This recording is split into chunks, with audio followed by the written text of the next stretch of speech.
Hi friends, அனைவருக்கும் வணக்கம். கலைஞர் மகளிர் உரிமை தொகை திட்டத்தில் புதியதாக தகுதிகள் அறிவிச்சிருக்காங்க. விடுபட்ட மகளிர்களுக்கு 3 மாதத்தில் பணம் வர வைக்கப்படும் சொல்லிட்டு தங்கம் தென்னரசு ஐயா தகவல் தெரிவிச்சிருக்காங்க. இது என்ன தகவல், யார் யாரெல்லாம் தகுதியானவர்கள் என்ற முழுமையான தகவல் தான் பார்க்க போகிறீங்க. வீடியோ ஸ்கிப் பண்ணாமல் கடைசி வரைக்கும் பாருங்கள். வீடியோ பிடிச்சிருந்தா லைக் பண்ணுங்கள், கூடிய சப்ஸ்கிரைப் பண்ணுங்கள். வாங்க வீடியோக்குள்ளே போகலாம். கலைஞர் மகளிர் உரிமை தொகை திட்டத்தில் விடுபட்டவர்களுக்கு 3 மாதத்தில் மகளிர் உரிமை தொகை அவர்கள் வங்கி கணக்கில் வரவு வைக்கப்படும் சொல்லிட்டு தங்கம் தென்னரசு ஐயா அவர்கள் கொடுத்துருக்காங்க.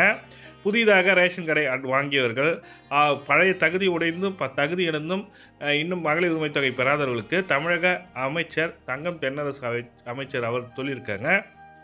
என்ன சொல்லியிருக்காங்கன்னா, 3 மாதத்திற்குள் இவர்களுக்கு பணம் வரவு வைக்கப்படும் சொல்லிட்டு சொல்லியிருக்காரு.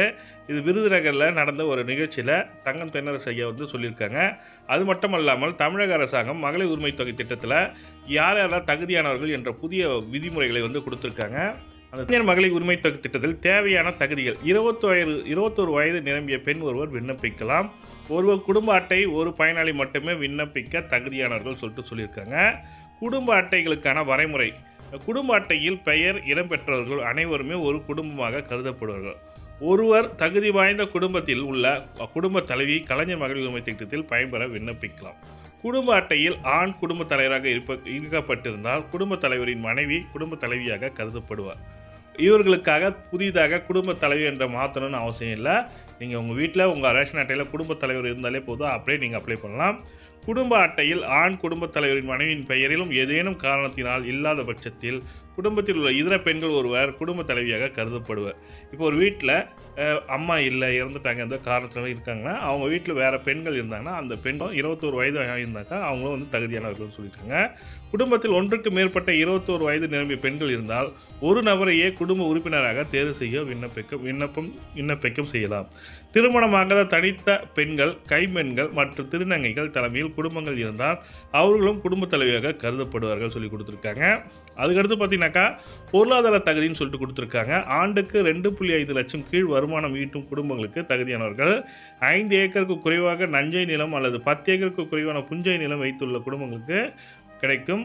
ஆண்டிற்கு வீட்டு உபயோக மின் கட்டணம் பார்த்தீங்கன்னாக்கா 3600 யூனிட் குறைவாக மின்சாரம் பயன்படுத்தும் குடும்பங்களுக்கு கிடைக்கும் சொல்லி கொடுத்துருக்காங்க.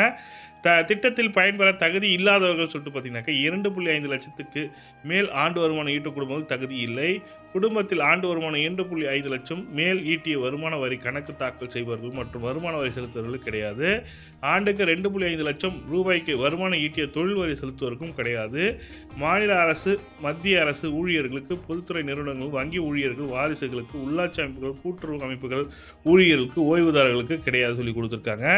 சொந்த பயன்பாட்டிற்காக கார், கனரக வாகனம் போன்ற 4 சக்கர வாகனங்கள் வைத்துள்ளவர்களுக்கு கிடையாது. ஆண்டுக்கு 50 லட்சத்துக்கு மேல் ஆண்டு விற்பனை செய்து சரக்கு மற்றும் சேவை வரி செலுத்தும் தொழில் நிறுவன உரிமையாளர்களுக்கு கிடையாது சொல்லி கொடுத்துருக்காங்க. இதெல்லாம் தான் தகுதியானவர்கள் சொல்லிட்டு கொடுத்துருக்காங்க. இது தகவல் தான் உங்களுக்கு ஷேர் பண்ண நினச்சேன். இந்த வீடியோ பிடிச்சிருந்தால் லைக் பண்ணுங்கள், கூட சப்ஸ்கிரைப் பண்ணுங்கள். தேங்க்யூ.